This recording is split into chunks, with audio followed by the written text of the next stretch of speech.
Hello, my name is Lelaine, and for half a decade, I was the lead architect of a project codenamed Chimera at a mid-sized tech firm in Austin called Innovatech Solutions.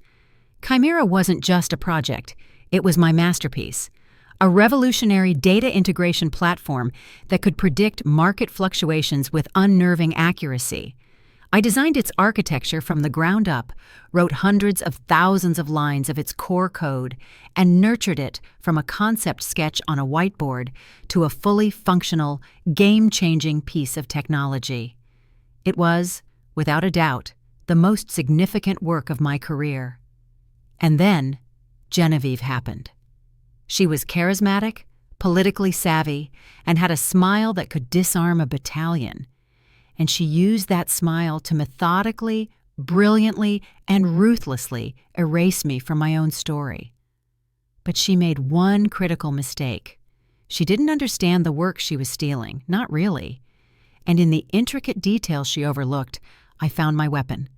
This isn't just a story about revenge, it's a story about reclaiming your truth when the world has accepted a lie. Before we embark on this incredible journey together, I have a small heartfelt favor to ask. Please subscribe to my channel, give this video a thumbs up, it costs you nothing but means the world to me, and let me know in the comments which beautiful corner of the world you're watching from. Your support truly makes all the difference. It all started so innocently.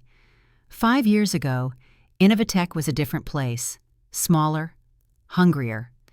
I pitched the concept of Chimera to our then CTO, a brilliant but chaotic man named David.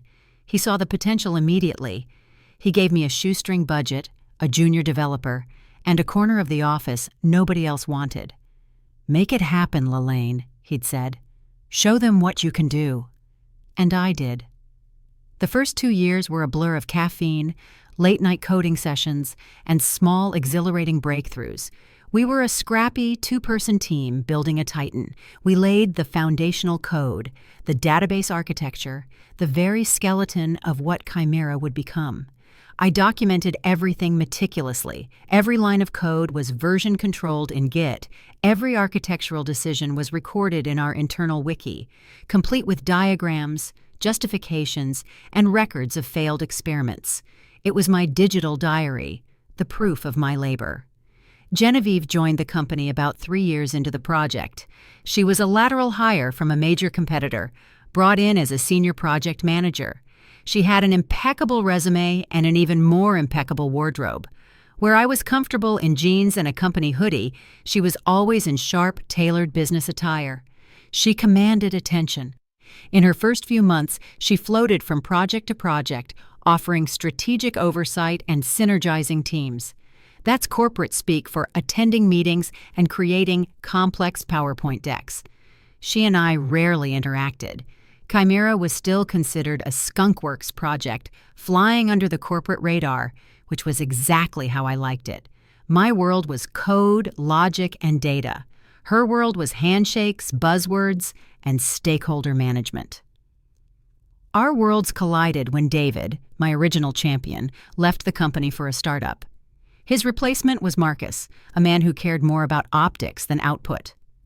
Marcus was a numbers guy, but the numbers he cared about were on presentation slides, not in performance metrics. He was immediately captivated by Genevieve.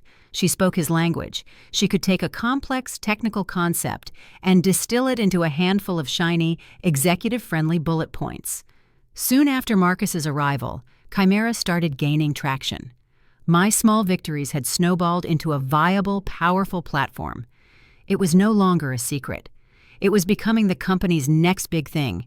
And with that visibility came the one thing I had dreaded: oversight. Marcus assigned Genevieve to be the project manager for Chimera's final development phase and launch. "Lelaine, you're a genius, but you're in the weeds," he told me in a meeting, his eyes already glazing over as I started to explain the new machine learning module. "Genevieve will handle the high-level strategy and communication. She'll be your voice to the board. You two will make a great team." I felt a knot tighten in my stomach. I didn't need a voice. I had one. But I nodded, smiled, and said what you're supposed to say. Great. I look forward to working with her. It was the beginning of the end. At first, Genevieve's involvement seemed helpful. She was brilliant at clearing bureaucratic hurdles. Need a bigger budget for server allocation? She'd have it approved by lunch. Need to get a legal review on a third-party API? She'd charm the general counsel into prioritizing it. She was an organizational force of nature, and I had to admit, she made my life easier. I could focus purely on the technical challenges, my favorite part of the job. "You just work your magic, Lelaine," she'd say with that dazzling smile. "I'll handle the noise." Our work dynamic settled into a routine. I would spend my week deep in code, refining algorithms and stress testing the system. On Friday afternoons, we'd have a one-on-one meeting where I'd update her on my progress.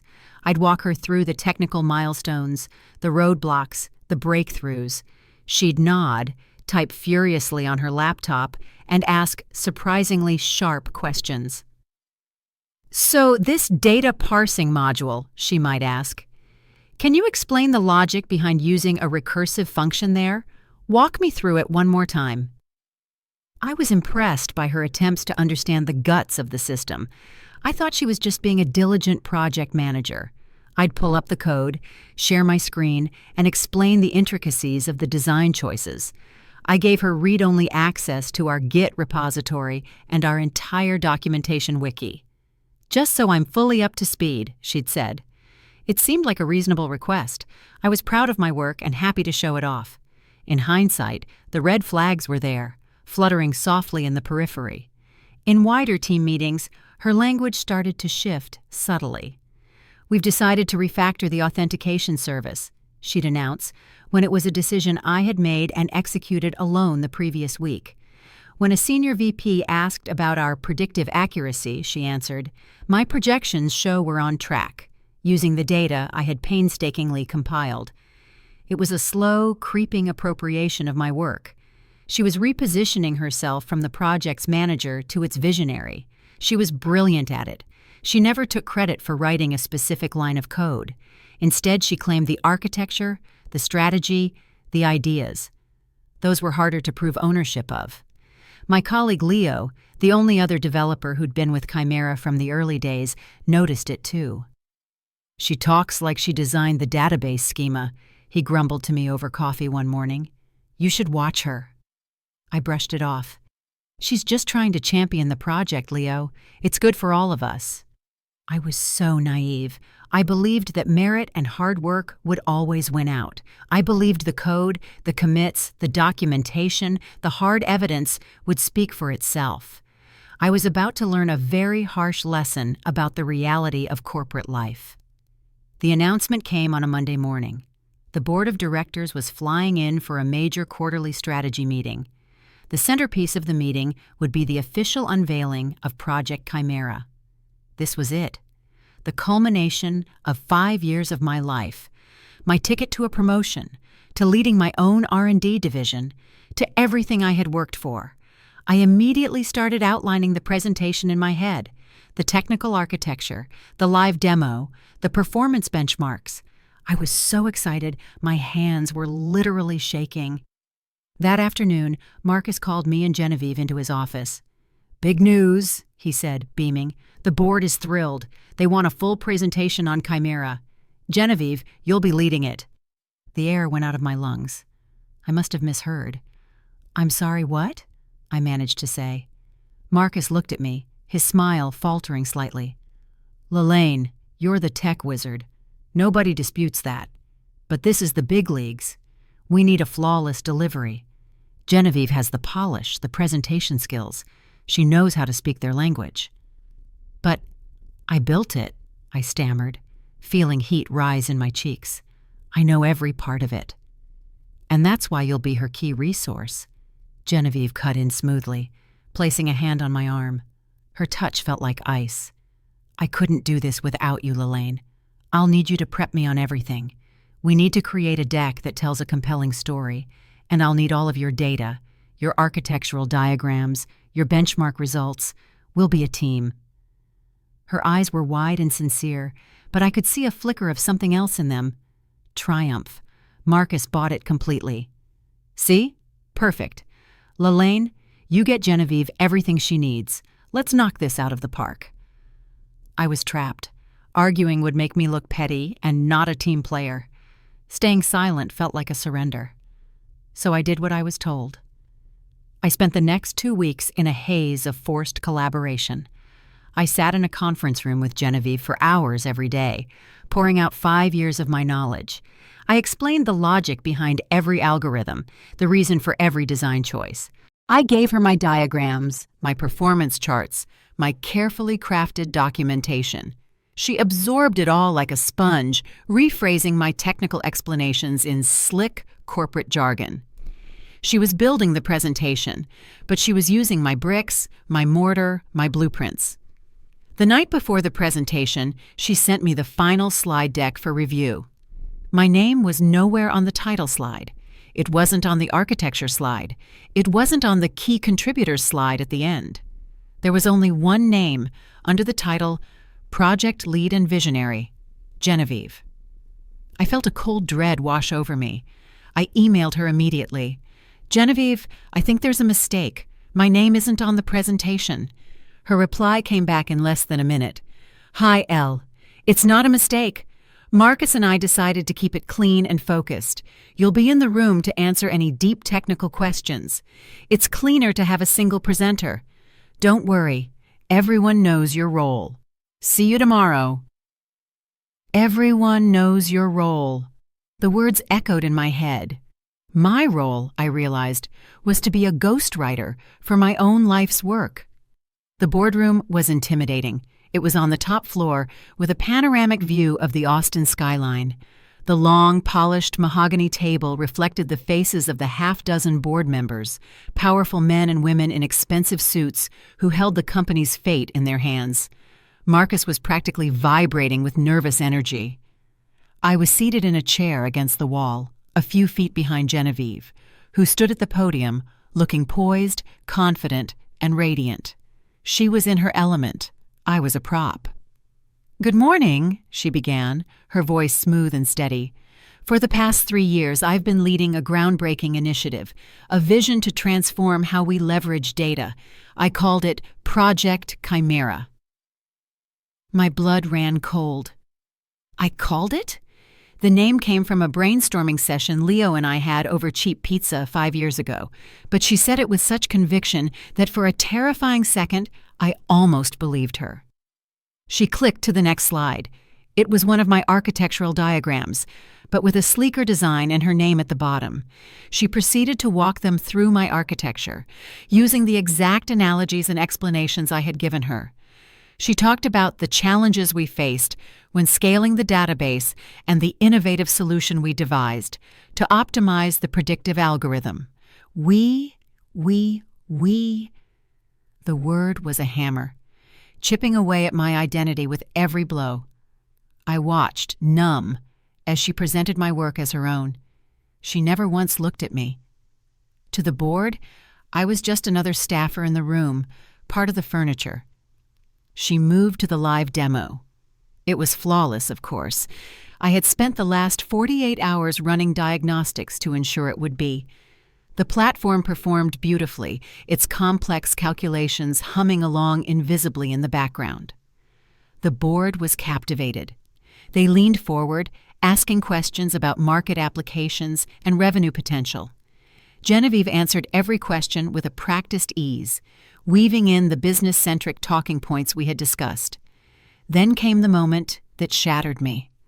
One of the board members, a sharp-eyed woman named Ms. Albright, turned to Marcus. "This is phenomenal work, Marcus. The most innovative thing I've seen come out of this company in years.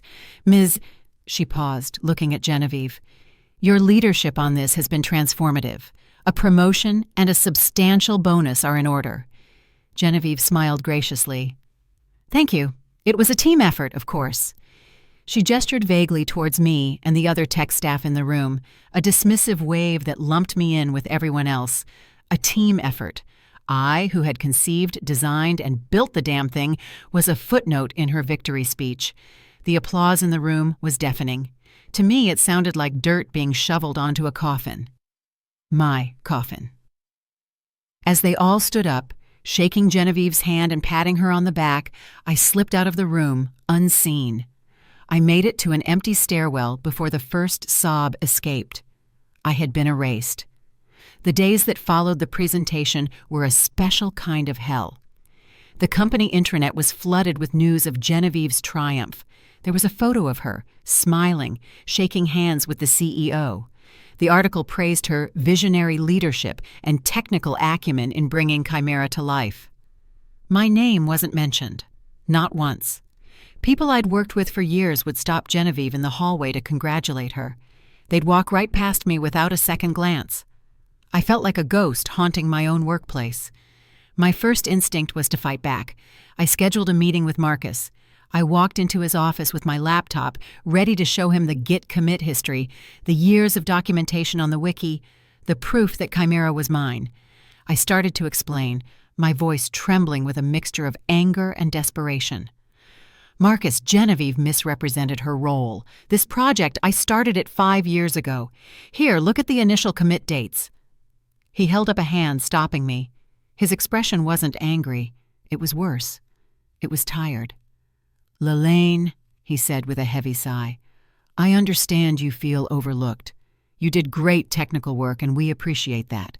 But Genevieve delivered. She took a complex project and made the board understand it, believe in it. That's a skill. Right now, the whole company is celebrating a huge win. Let's not tarnish it with internal squabbles. It looks petty." Petty. He called me petty for wanting credit for my own work.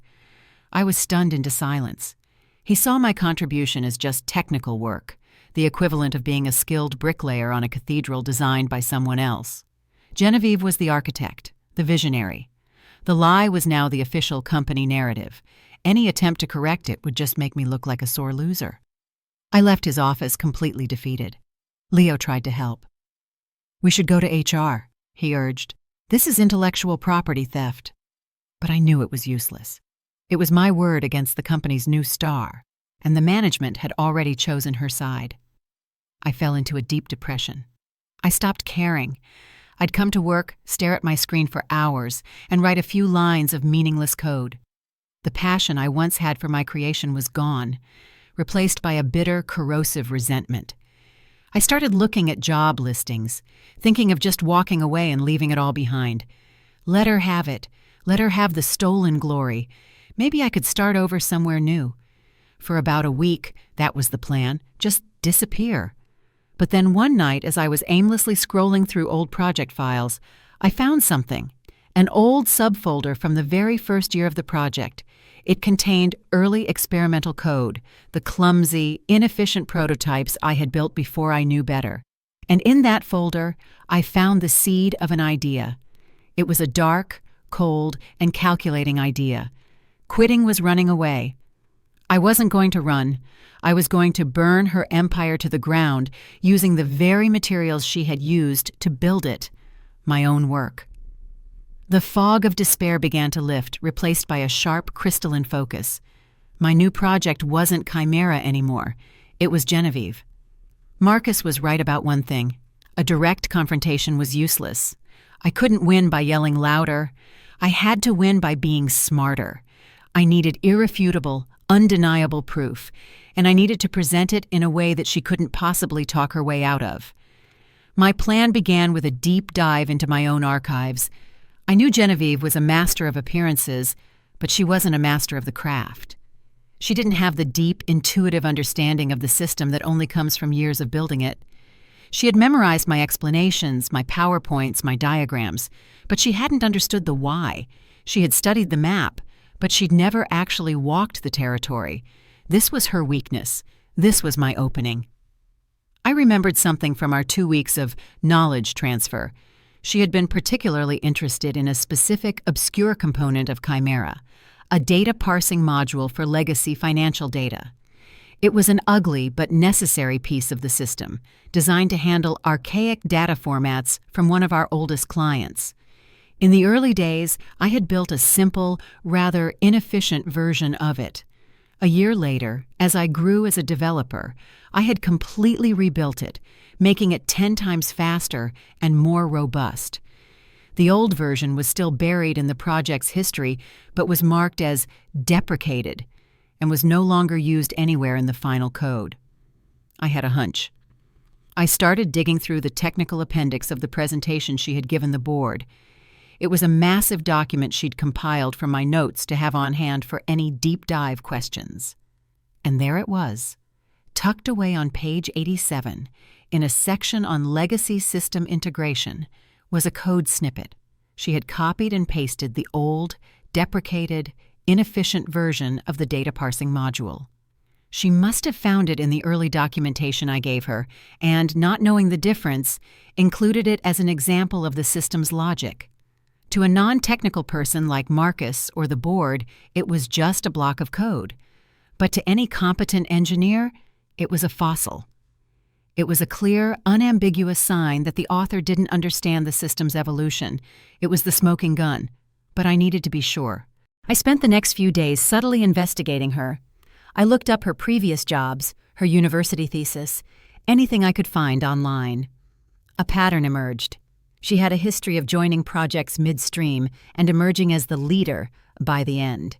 She was a corporate parasite, attaching herself to the work of others and sucking out the credit. This wasn't the first time she'd done this. She had just perfected her technique. Now my plan was fully formed. The company was planning a company-wide tech town hall where Genevieve would present Chimera to the entire engineering department. It was supposed to be her coronation. Instead, it was going to be her execution. And I would be the one to calmly, quietly, and professionally hand her the loaded gun. The day of the tech town hall arrived. The main auditorium was packed.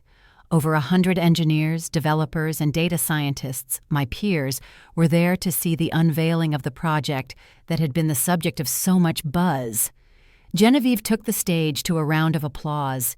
She looked every bit the part of the tech visionary in a sharp blazer, pacing the stage with a wireless mic.